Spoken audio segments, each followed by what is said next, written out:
Се подобрува состојбата на дел од повредените по трагичниот пожар. Од 20 вчера, денеска бројката на критични пациенти во земјава е намалена на 10. Дел од нив и денеска се испраќаат на лекување во странство. Сања Димитровска известува за нивната здравствена состојба. Сања, кои се деталите?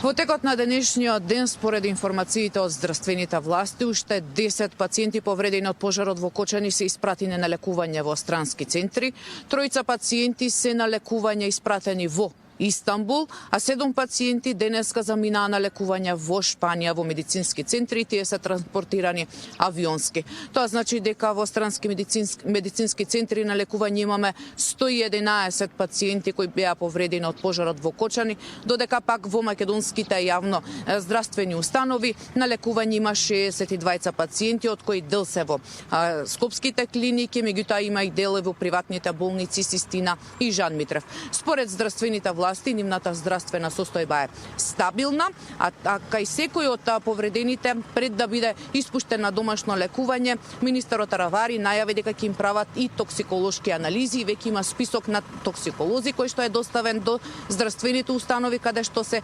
хоспитализирани повредени од пожарот во Кочани. Овде предлагам да ја слушнеме изјавата на министерот Аравари.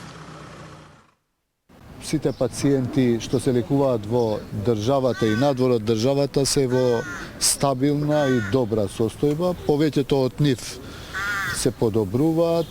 Од вкупно 20 што беа критични пациенти, сега денеска констатираме дека се 10 потешки пациенти кои што се повторно и тие се стабилни надвор од животна опасност.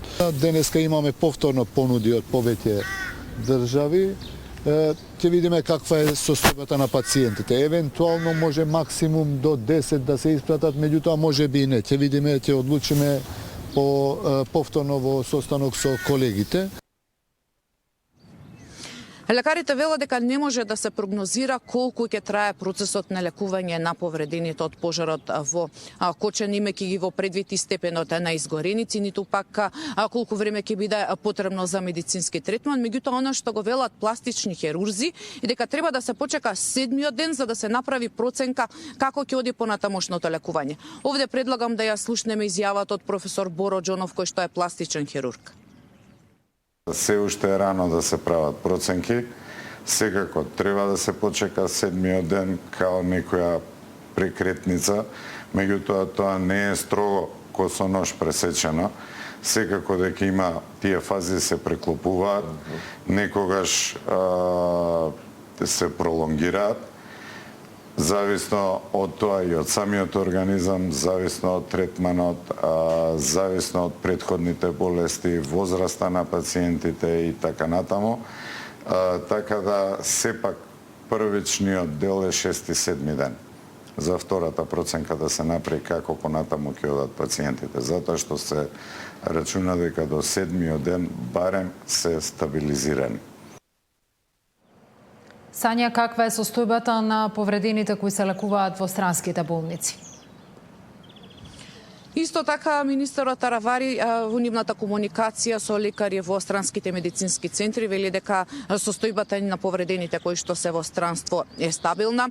Утрово имаше писмена информација од ВМА во Белград дека од 6 пациенти кои што биле на интензивна нега, еден пациент е префрлен на одделение. Во текот на вчерашниот ден имавме исто така информација од Пирогов од Софија дека и таму кај дел од пациентите кои биле на механичка вентилација се извадени од апарати дишат самостојно, а инаку во странски центри, барем од оние што сега успеав да го пребројам, имаме во 14 земји се испратени повредени пациенти од Македонија на лекување во нивни центри каде што имаат специјализирани одделенија за изгореници.